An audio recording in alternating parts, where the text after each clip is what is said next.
Animation class, this is week 3 still. I totally forgot to make you a video about how to generate assets. It's been a long time since I had to generate assets. I remember the first time was 20 years ago. So apologize for that. We're going to look at some ways of doing it, and you can decide which way you want to do it. But there's two main ways of creating assets. Is one, analog. Pencil, pen, watercolor, collage, even Puppet. You can go through a magazine and cut out different shapes, and that could be maybe your head, for example. But at some point, you're going to have to digitize it, and then we can take it into After Effects. The other one is to go straight digitally, either drawing it on a tablet. I use a Surface Pro and draw right on that. If you have a tablet, great. Photoshop is what I use, and then there's Illustrator if you want to use the pen tool, and then click around and make your shapes. So in terms of Photoshop itself, here's some shortcut keys. B for brush, and then I use the brackets. You can see here, there's the airbrush versus the pen in terms of brush options, depending on what you want to go for. I use Brusheezy to get a little bit more texture. You can go there and download brushes. And then the paintbrush, you hit G, starts off as gradient, the shortcut key. Some other really important shortcut keys are there. You can pause it. But new layer styles, I like overlay for coloring. And then there's some color swatches, X to swap colors, eyedropper, and so on and so forth. If you want to change opacity, you can just go on the number pad, change numbers that way, merge layers, Control E. These are, again, basic shortcut keys, but I use them a lot in Photoshop, and so it's been pretty useful for me. When it comes to Illustrator, you want to make a document, a web, 1920 by 1080, and then use P for the pen tool. A is a direct select tool, and you can see how you can just click and hold. Again, I'm not covering Illustrator, I don't use it that much, but it does have a different effect and look than Photoshop. But I'm going to show you Photoshop, and in Photoshop, I'm going to show you how you want to design your characters. So I like to show this for non-artists, but you can see here, everything is on a separate layer. So the mouth open, the mouth closed is there. I'm going to just quickly demonstrate. I'm going to zoom in, Z on the keyboard, click in, and I'm going to just demonstrate how I would take apart the eyes. So I'll use the lasso. I'm going to click and hold this down, and I'm going to take out the eyes when the character is ready to blink. The character can blink, so then Control-Shift-N makes a new layer. Call it eyes, Control-Shift-V, paste in place, and now we have eyes. So again, to fill in the head, since that's a really creepy gap, eyedropper, I, and then B for brush.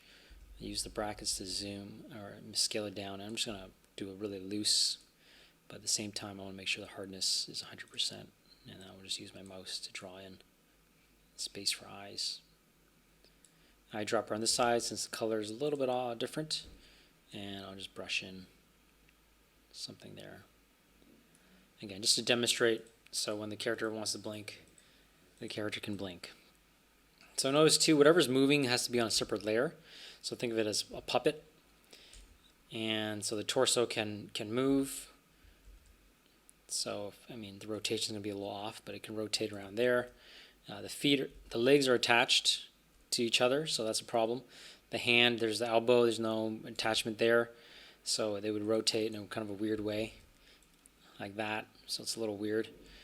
But again, just to show you as an example, this weird, creepy character that I just use different images online, use the magic wand tool to take apart or deselect certain things and then bring it in and delete the background.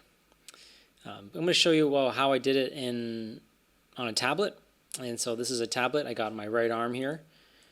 Since the character just laughs in this shot, I just drew it by the shot. But I then copied and pasted the head from different drawings. And so there's the head, okay, by itself. So I can just zoom in, and you can see the eyes. So there's red eyes, there's the normal eyes, there's the blink.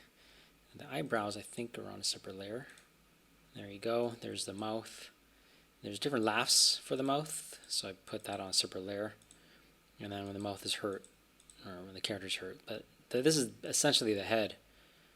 And the nose is even on a separate layer. I didn't realize that. It doesn't need to be, but there it is. So anything that moves needs to be on a separate layer, and that's how you're going to want to design your character. And then finally, the last example, Here's a character, and you can see the upper arm is separated from the lower arm. Again, that way when you rotate the lower arm, okay, again the pivot point's a little off, but it will be able to rotate, and the hand can then follow. I'll show you how to do that in After Effects.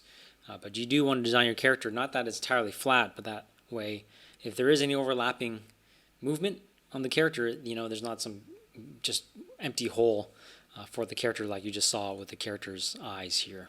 So yeah, lastly, just in case, you can turn off the video at this point if you want, but I'm going to show you how I would extract the background. So here I've got a decent image. Unfortunately this baby's shirt is white, so is the background. So using the Magic Wand tool won't work so well, but as you see here, the background is background. I'm going to make sure it's unlocked and then hit Control J, so that way there is some extra stuff in the background. I'm going to hit Control Delete, and it's just going to fill it in white since white is my background color. Again, look at the notes again if you need to in terms of adding, filling colors, and Alt Delete and Control Delete can fill colors. And again, just test it out. So here's the character. Again, I'm going to use the Magic Wand. Let me see how that looks, and my predictions are probably going to be pretty accurate. So as I click around, you'll see that it's kind of doing a good job. And again, make sure it's this one here, Magic Wand tool, not the Quick Selection tool, because by default that may happen. So I'm just clicking and holding that to activate the other tool, and then I'm just clicking around and just hitting delete. So again, I delete too much, and then I'll use the lasso to clean this up a little bit. I'll just need to zoom in, of course, but I just want to show you. And I'll just kind of click and drag around till I get to about here, hit delete, and so there I have the head kind of separated. There's still a little bit of artifacting from the bitmap, and I can just hit delete on the keyboard. So again, it's a little dirty way of doing it, but that's another way. Hopefully you found this video useful and create assets. I mean, there's so many ways you could do it. You could take pictures of things that you have in your room, and that can be the play set. Like here's my water bottle, my 1 liter. This could be a body. This could be an arm. Again, just think outside the box. Think about how you can use things. Here's my Bose speaker, also a round thing. This could be a head. You know, take a picture of this and add some eyes to it. I mean, again, it's totally up to you how you design your characters, using any means necessary. It's a kind of quick and dirty way. Otherwise, if you have drawing ability, of course, that's going to be your go-to, I think. All right, Professor Pete out. See ya in the next one.